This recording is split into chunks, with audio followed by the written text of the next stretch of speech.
সপক্ষে কোৱা নহয় কাৰো বিপক্ষে কোৱা নহয় কিন্তু এজন সমাজকৰ্মী হিচাপে নিজৰ মতামতখিনি প্ৰকাশ কৰা হেতু নিজৰ এটা কৰ্তব্য আমি সকলোৱে দেখিছো সময়ে সময়ে বহু প্ৰতিবাদ হল ৰাজপথ উত্তাল হল কিছুদিন পূৰ্বে কাৰ্বি আংলঙত গৌৰৱ গগৈৰ ভ্ৰমণক লৈ বহু প্ৰতিবাদ হল তেওঁ কাৰ্বি আংলং সাহিত্য সাহিত্য পৰিষদৰ মুখ্য কাৰ্যবাহী সদস্য তুলিৰাম লংহাঙৰ 200 কোটি টকীয়া অট্টালিকা সম্পৰ্কে তদন্ত হক বুলি সমালোচনা কৰা তেখেতক অনা অসমীয়া অৰ্থাৎ এন্টি ট্ৰাইবেল আখ্যানত দিয়া হল বিভিন্ন দল সংগঠনে অসমৰ বহুতো দল সংগঠন বহুতো জ্যেষ্ঠ নেতাই তেওঁলোকে প্ৰতিবাদ কৰিছে তেওঁলোকে ৰাজপথ উত্তাল কৰিলে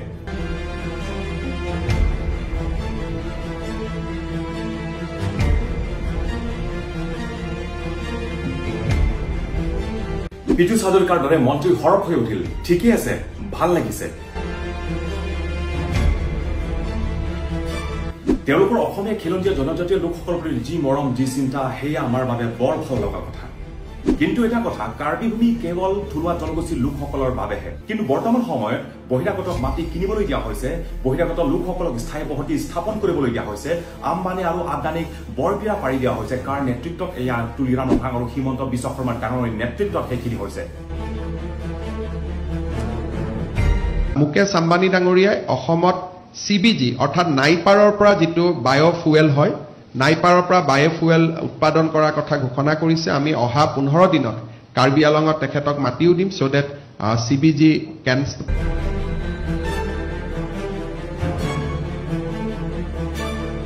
তেনেতে কাৰ্বি আংলঙৰ প্ৰায় 30-40% মাটি বহিৰাগত লোকসকলে গোটেইখিনি দখল কৰা হয় কাৰ্বি আংলঙত বহিৰাগত লোকসকলৰ দপদপনি চলে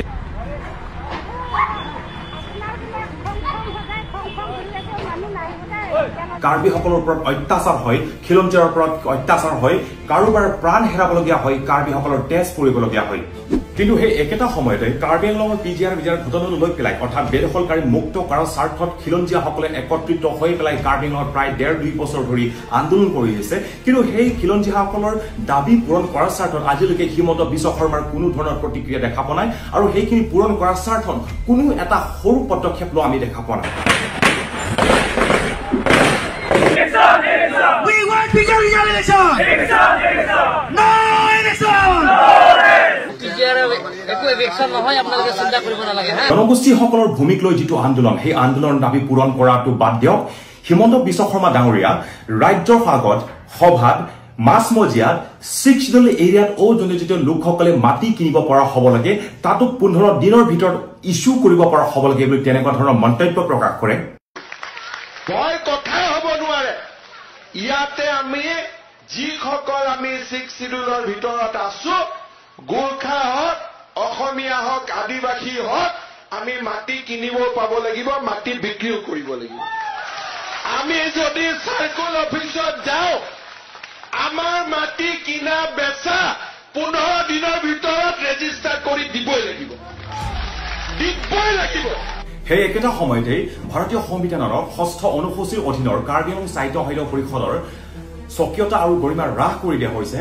আৰু কাৰ্বি আংলং সাহিত্য সাহিত্য পৰিষদক ATM হিচাপে ব্যৱহাৰ কৰা মুখ্যমন্ত্ৰী হিমন্ত বিশ্ব শৰ্মা ডাঙৰীয়া আৰু কাৰ্বি আংলং সাহিত্য সাহিত্য পৰিষদৰ মুখ্য কাৰ্যবাহী সদস্য তুলিৰাম লংহাং ডাঙৰীয়া তেওঁলোককৈ বেছি এন্টি ট্ৰাইবেলৰ আখ্যা অৰ্থাৎ অনাসমীয়াৰ আখ্যা আমি কাকনো দিব পাৰো আসলতে এওঁলোক হৈছে খিলঞ্জীয়াৰ অৰ্থাৎ জনগোষ্ঠীৰ প্ৰকৃত শত্ৰু কেৱল নিজৰ স্বাৰ্থ সিদ্ধি কৰা এওঁলোকে প্ৰকৃততে অনা অসমীয়া অৰ্থাৎ এন্টি ট্ৰাইবেল কিন্তু যিসকল জ্যেষ্ঠ নেতাই আৰু দল সংগঠনে ট্ৰাইবেলৰ প্ৰতি বা জনগোষ্ঠীৰ প্ৰতি মৰম দায়বদ্ধতা আৰু চিন্তা দেখুৱাইছে আজি এওঁলোক আজি নিৰ্বিকাৰ কিয় হিমন্ত বিশ্ব শৰ্মা আৰু তুলিৰাম লংহাঙৰ নিচিনা এন্টি ট্ৰাইবেল অৰ্থাৎ অনা অসমীয়া আখ্যা দিব পৰা ব্যক্তিসকলক তেওঁলোক ৰাজপথ উত্তাল কৰিব কেতিয়া আহিব এটা কাৰ্বি আংলঙত চৌপাশে দুৰ্নীতি কেলেংকাৰী থলুৱাৰ মাজত বিভাজন থলুৱাৰ আৱেগক লৈ ৰাজনীতি আৰু কৰবাত যুৱ সমাজক দমন কৰি ৰখা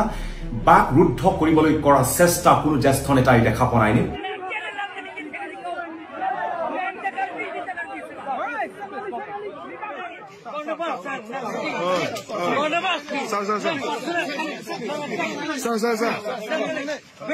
হিমন্ত বিশ্ব শৰ্মা চৰকাৰৰ এই কাৰ্য গ্ৰহণযোগ্য নহয় আৰু কাৰ্বি আংলং খিলঞ্জীয়াসকলৰ